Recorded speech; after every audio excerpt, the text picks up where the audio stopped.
Welcome to Be Green with Amy's Make Your Own Hula Hoop tutorial. The first thing you're going to need is special tubing. This really cool tubing cutter, this tubing connector, and your favorite color duct tape.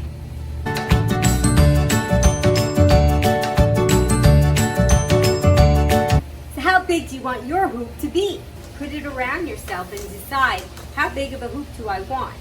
If you're a beginner, you should probably go a lot bigger than you think, because you can always cut it and make it smaller later on. Remember, the bigger the hoop, the less work you have to do to make it go around. Now that you've measured your hoop and you know where you want to cut it, get the pipe cutter. We're going to cut our hoop. Place your tubing cutter in the spot that you marked off, and you're going to keep squeezing and clicking. And that's it! So if you don't have a tubing cutter, you can always use a hacksaw. But please be careful, because it's a slippery surface and it's not very stable.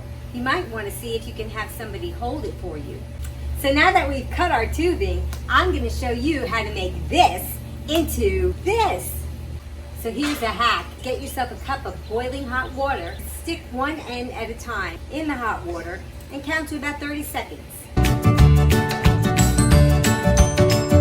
Now I'm just going to take my connector and I'm going to insert it into my tubing. If you need somebody to hold it for you, you can. And as you're pushing, you can also turn. That sometimes helps get it in.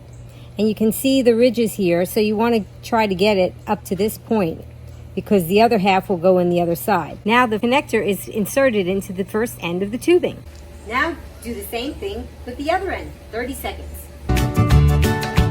And now for the moment we've all been waiting for, the connection. If you have somebody to help you, you could be holding one end while they're pushing the other end.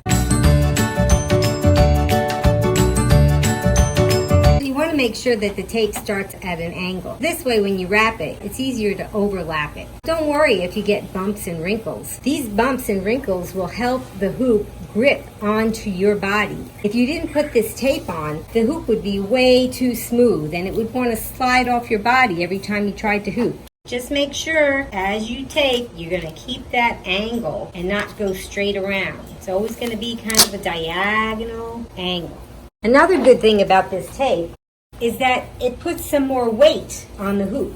If you didn't put this tape on, the hoop might be too light, and that may also make it more difficult, especially for a beginner, to keep the hoop up. If you have to stop because you have the wrong angle, or you think it just wasn't the way you wanted it to be, you can just cut the tape and then wrap a new piece of tape over that cut part, and nobody will know the difference. Great job! Show me your hoop in the comments below. And remember, click up here to subscribe. And check out my blog, begreenwithamy.com, for really cool tips with this lifestyle. And until I see you guys again, remember, be strong, be well, and be green. Bye-bye.